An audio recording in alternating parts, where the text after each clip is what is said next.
Hai teman-teman, apa kabar semuanya? Aku di sini mau membawakan kembali firman Tuhan yang sudah dibawakan oleh Pastor Joanna minggu lalu yang berjudul tentang mau kemana. Sesuai dengan tema kita yaitu budaya melayani, bagaimana budaya melayani ini dapat melekat di dalam kehidupan kita ketika kita menjalani panggilan Tuhan.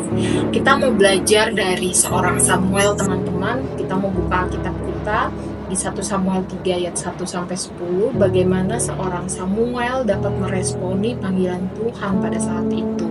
Jadi Samuel ini adalah seorang remaja yang pada saat itu masih pelayan Tuhan dan dimentori oleh Imam Eli, dan bagaimana Imam Eli mengajari Samuel untuk dapat meresponi panggilan Tuhan dengan baik. Kita mau belajar yang harus kita lakukan adalah be ready, siap-siap. Jadi dalam segala bentuk keadaan kita harus siap dipanggil Tuhan untuk dapat melayani Tuhan. Tuhan gak lihat pengalaman kita, Tuhan gak lihat dosa kita, Tuhan gak lihat masa lalu kita, Tuhan juga gak lihat usia kita. Yang Tuhan tahu dan yang Tuhan mau adalah rancangannya itu dapat tergenapi. Begitu pula dengan Samuel, Tuhan gak lihat usia Samuel pada saat itu, pelayan muda, pelayan Tuhan di mana usianya masih muda pada saat itu, tapi Tuhan mau percaya sama Samuel untuk Samuel dijadikan partner Tuhan dalam menjadi bagian untuk menggenapi rancangan Tuhan di bumi ini. Sama seperti kita, bagaimana juga Samuel pada saat itu dipercaya Tuhan sampai akhirnya ketika Samuel dia mau taat, dia mau tunduk sama Tuhan, akhirnya Samuel dijadikan Tuhan dan dipercaya menjadi seorang nabi Tuhan pada saat itu. Lalu kita mau belajar yang kedua adalah belajar mau mengenali suaranya Tuhan. Bagaimana kita bisa mengenali suaranya Tuhan adalah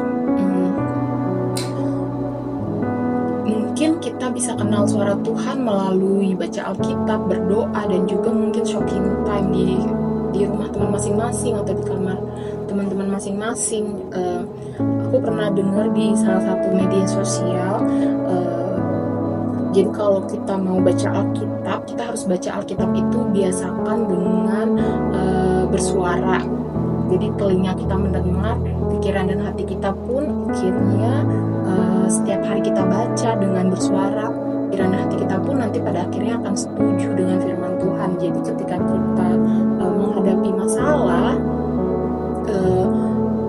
hati kita dan pikiran kita itu sudah setuju sama firman Tuhan, dan juga mengingat kembali firman Tuhan yang sudah kita baca, teman-teman.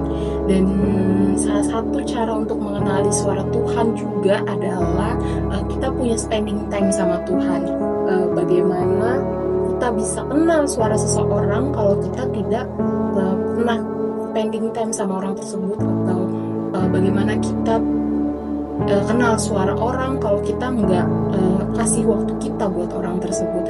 Begitu pula dengan Tuhan, kita harus belajar untuk mau kasih waktu kita ke Tuhan dan punya kerendahan hati untuk kita mau bisa kenal suara Tuhan. Lalu teman-teman di sini remanya bagaimana dengan kita? Apakah kita juga seperti itu, teman-teman? Punya spending time sama Tuhan, ini rema di dalam kehidupan kita. Kita aktif apa enggak dengar-dengaran sama suara Tuhan?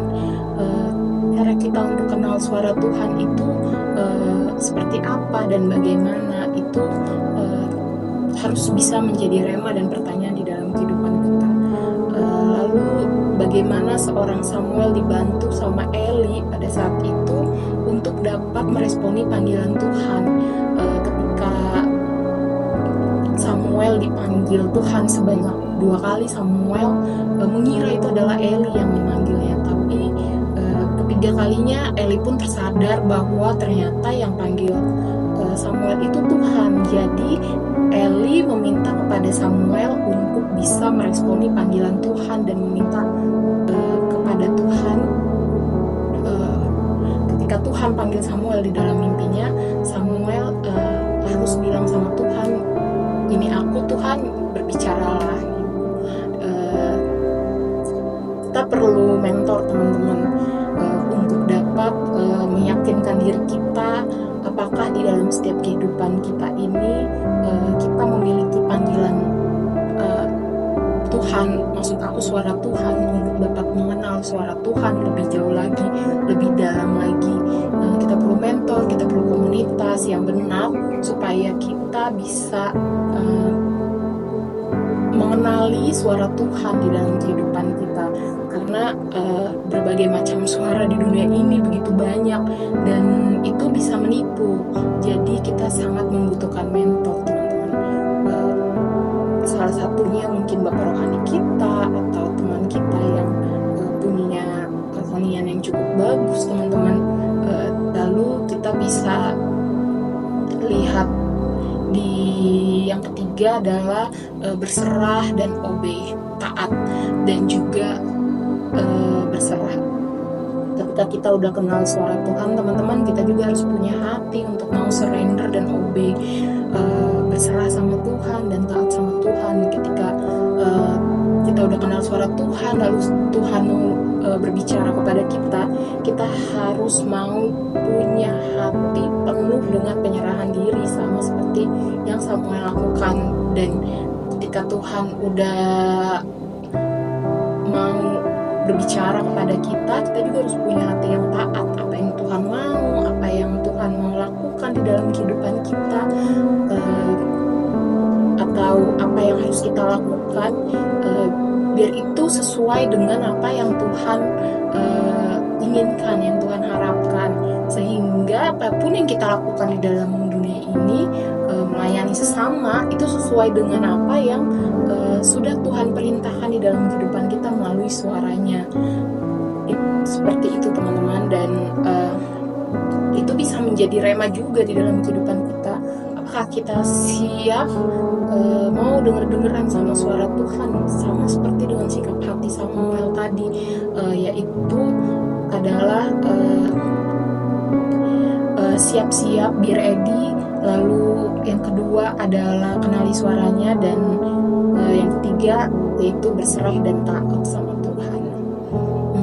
Di Yeremia 29 ayat 11, teman-teman, kita buka ayat firman Tuhan yang lain.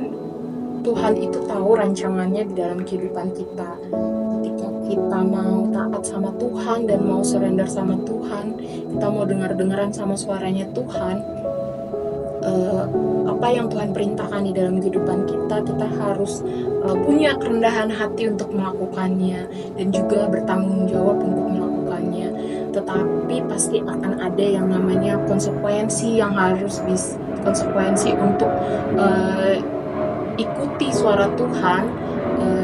Tapi di sini Tuhan menjamin masa depan kita, teman-teman, masa depan yang penuh harapan ketika kita mau nurut sama Tuhan, taat sama Tuhan, dan juga mau melakukan segalanya sesuai dengan tuntunan Roh Kudus.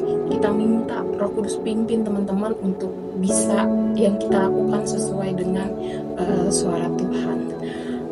Teman-teman, aku udah selesai, aku udah sharing firman Tuhan. Nanti teman-teman bisa sharing lagi di breakout room ya, teman-teman, dan di situ teman-teman bisa berbicara dengan satu grupnya bagaimana suara Tuhan itu dan apa yang teman-teman rasakan ketika suara Tuhan itu ada, teman-teman. Terima kasih teman-teman semuanya, sampai jumpa.